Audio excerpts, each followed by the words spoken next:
Hi. I got into sales many years ago when there was nothing else that I could do. I didn't graduate from high school. I didn't have an education. I could talk a little bit, and so I rattled around for a while, and I finally got into sales. And in sales, I struggled at the bottom of the pack. In fact, I learned something very interesting, is that in sales it's easy to get in, but it's very hard to rise. Most salespeople make the mistake of thinking, because it's easy to get in, it's easy to rise. No, the only part about sales that's easy is getting in. After that, it becomes extremely difficult and extraordinarily competitive. Well, I spun my wheels for months and months and months. I barely made a living. And then I began asking the question, which you'll hear me repeat over and over again, why are some salespeople more successful than others? And I discovered one of the greatest of all principles, and this principle changed my life. It's called the principle of causality.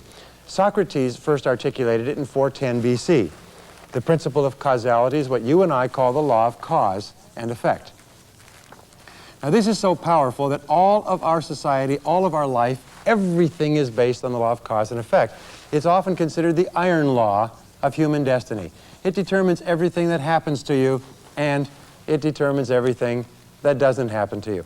The law of cause and effect says simply this: for every effect, there's a cause. If you can determine the effect that you want, you can trace it back to somebody else who's gotten the same effect and do what they did, and you get the same results. So what effect do you want? Do you want sales success?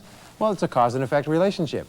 If you find out what other top salespeople do, and you do what they do, one after the other, just like a combination lock, you'll get the same results. Well, I couldn't believe that it could be so simple. So it changed my life, and I began to study successful salespeople. I began to ask them questions. What do you do differently from me? And you know what? They told me. And then they said, well, have you read this? Have you listened to this? Have you been to this course? I had no idea that there's an entire school of sales professionalism. There's hundreds, something like 4,000 books have been written in the last 50 years on how to sell more effectively. And you know what? I meet salespeople all the time, haven't read a single book in their whole life, and they've been selling for 10 or 15 years, and they don't know and understand why they're not succeeding. The answer is this, is that they're not doing the things that other successful salespeople do. So I began to learn technique and methodology, and I began to start earlier and work harder and stay later and ask the right questions, and so on, and my sales began to go up. And then I realized that behind all sales success, there was the 80-20 rule working. Now, the 80-20 rule says that 20% of what you do accounts for 80% of your results. So therefore, the key to effectiveness is to do more of the 20% of things that really pay off. And what I learned about sales is this, is that sales is 80% psychological. It's what is going on in your mind that more than anything else determines your success. This led me to years and years and years of research into the psychology of successful men and women. And you know what I found? I found that top salespeople have a very different mindset from medium salespeople who have a different mindset from low-level salespeople. We find that top salespeople have one thing that sets them aside from other salespeople, is they have a high and positive self-concept. Now, what is a self-concept? Well, Margaret Mead said that the discovery of the self-concept is the greatest single breakthrough in psychology in the 20th century, and I agree. The self-concept is the discovery of what you might call, if you're into computers, the master program of your subconscious computer. It's like the basic operating system. It's the Windows or the Apple operating system. Everything that you do runs on this computer, on this program. If you want to change your external results, you've got to change the programming of your computer. You've got to change what's in this master program, and the great tragedy is that most of us have been poorly programmed, unprogrammed, or defectively programmed, and affect everything we do. Let me give you a little bit of a graph to show you what I mean. This is the graph of human potential.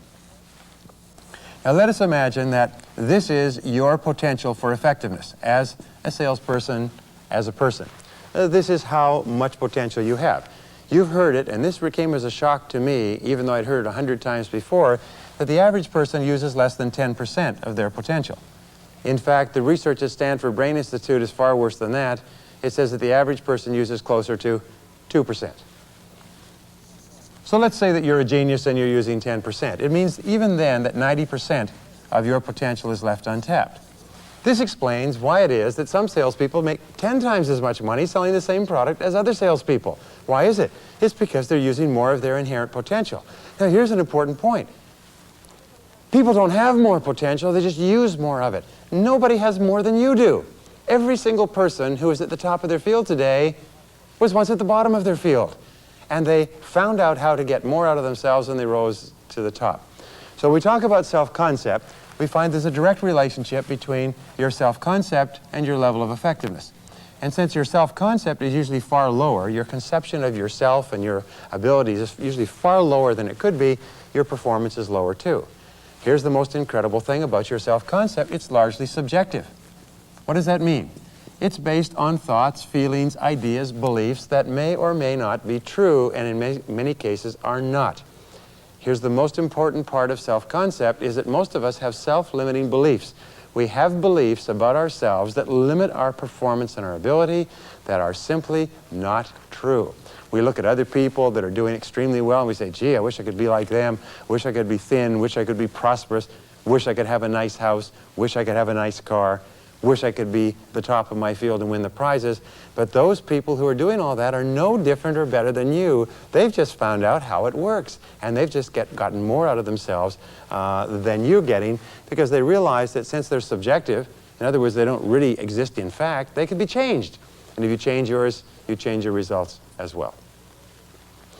So let's start off talking about selling, and we know this, is that each person has an overall self-concept which determines what they accomplish in life. But you also have what are called mini self-concepts, little self-concepts that affect everything that you do. You have a self-concept for how well you use your time. You have a self-concept for how much you study. You have a self-concept for what kind of a husband or wife or parent or driver or musician or speaker or joke teller or drinker, or how much you eat, how you dress, and so on. These are all self-concepts. You can tell when you're in your self-concept range because your range is called your comfort zone.